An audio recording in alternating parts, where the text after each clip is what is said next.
Thank you. Thank you very much. I have 3 questions. We have one answer. That's what I figured. I'm wondering, if nothing is incurable, why is death inevitable? Oh, that was such a loaded question. Because what your question seems to mean is that there is life and then there is the long, sickly slide into death. As if the only reason anyone would ever die is because they have an illness. In other words, it's hard for you to conceive that anyone would want to die. And we say, you understand that you want to be born into this physical body. Why is it hard to conceive that you would want to reemerge into the pure non-physical energy?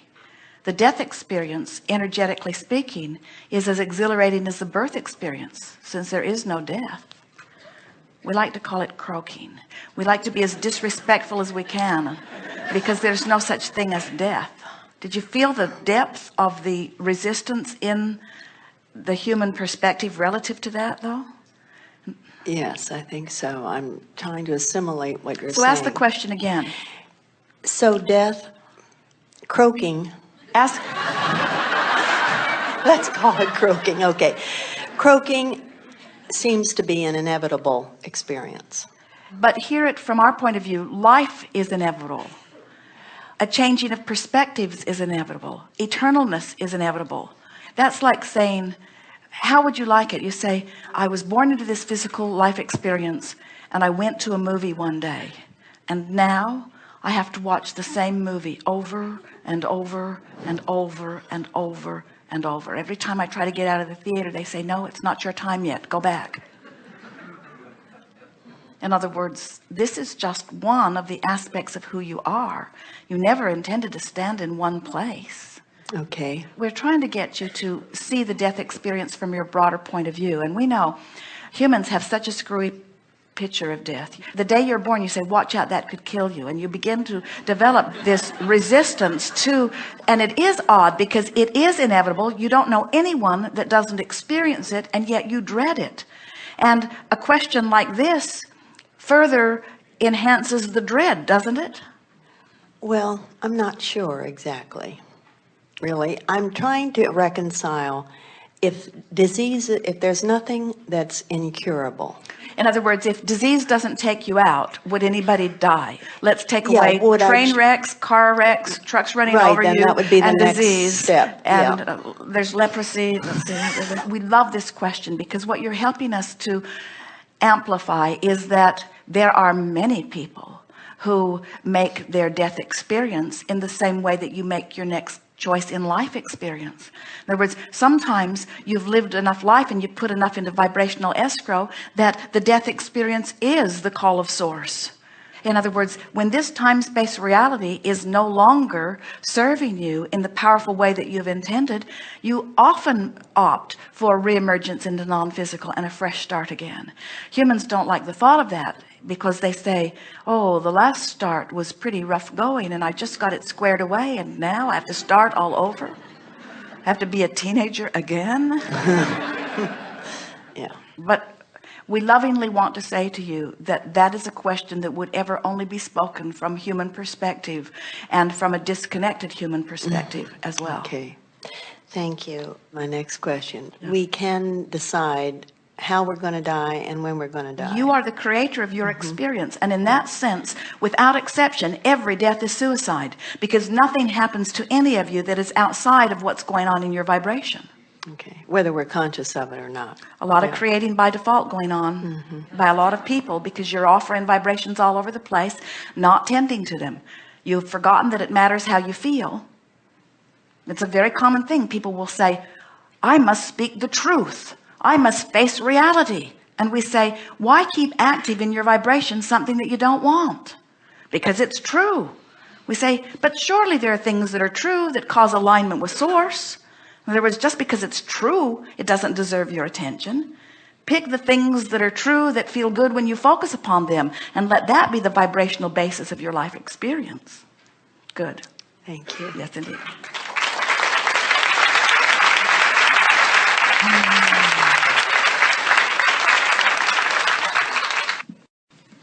feel like I'm on The Price is Right. This is called The Vibration is Right. Okay, then I won. My main question is, I feel like I've been in limbo and I'm stuck in Yuma. I keep trying to make it from Phoenix to San Diego, and Yuma's pretty much where I end up. Totally illogical, isn't it? Given the fact that San Diego's only 200 miles that away, why don't you just go? Exactly. So my question being is on relationships. Can you dumb it down for me?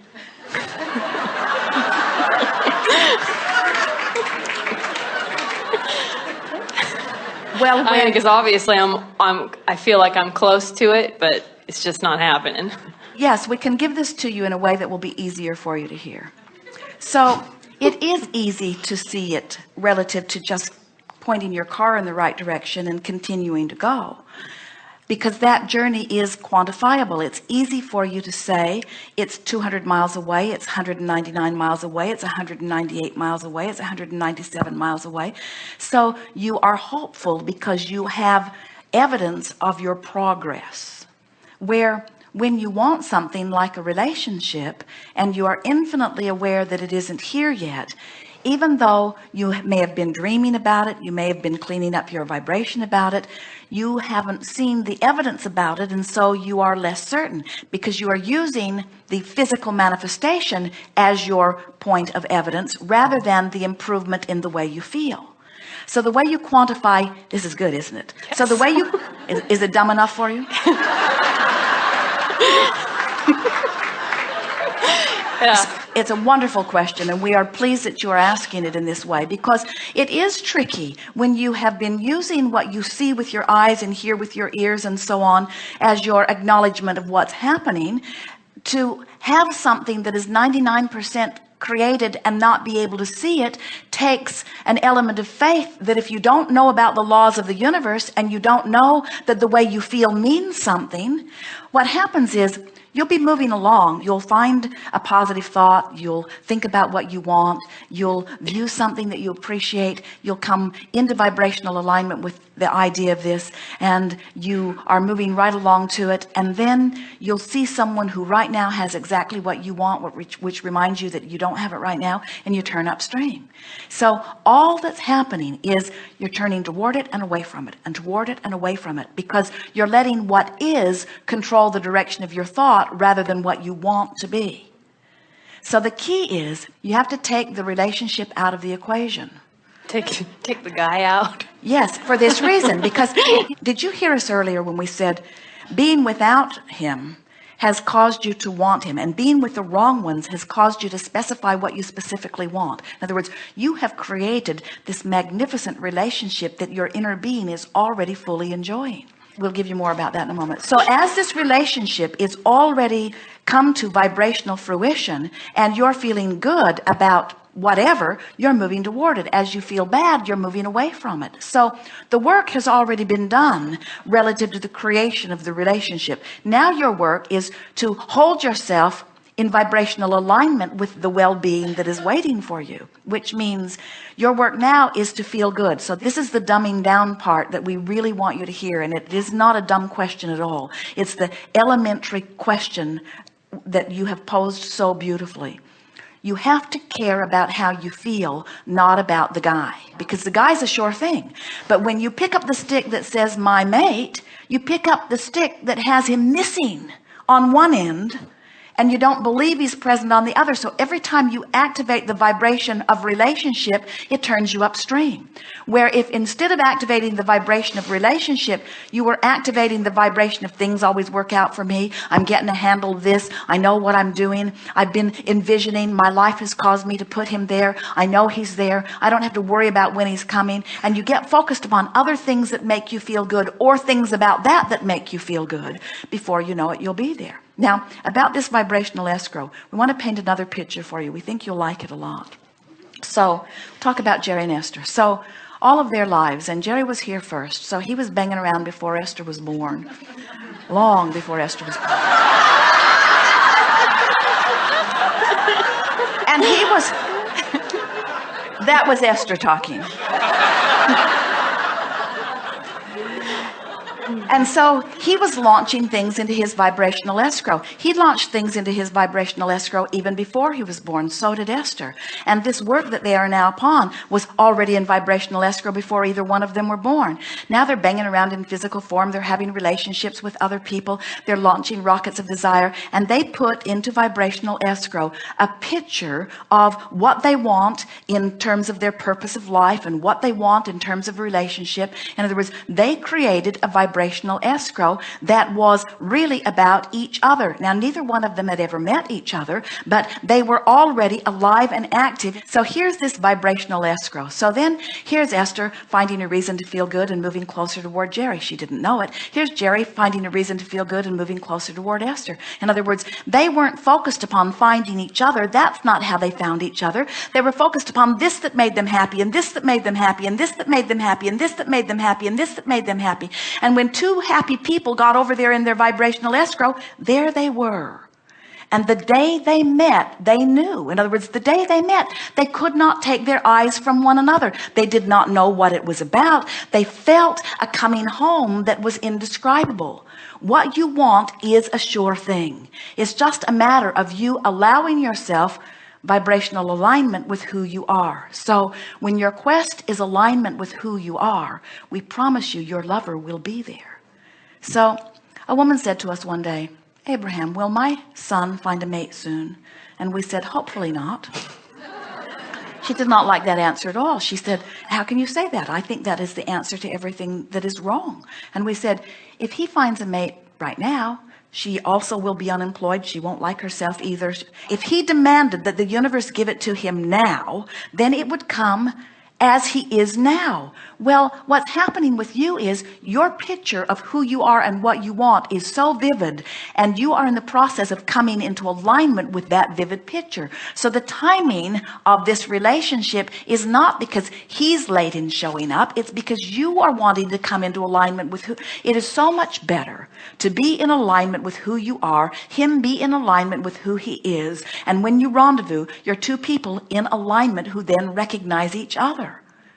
But if you meet him before he's in alignment, or if you meet him before you're in alignment, then you miss it, you see. And that's all that's been happening. And that's just fine. Don't want to rendezvous with someone that is not in vibrational alignment with your total picture of what you are wanting. Agreed? Mm-hmm. So you are so on track. Everything is so unfolding perfectly. You have not one thing to be worried about. From what we know of your vibrational escrow and from what we feel of you, your sensation should be one of elation. You should be romping towards San Diego, not dragging your heels on the pavement. Right. Well, that's what I think.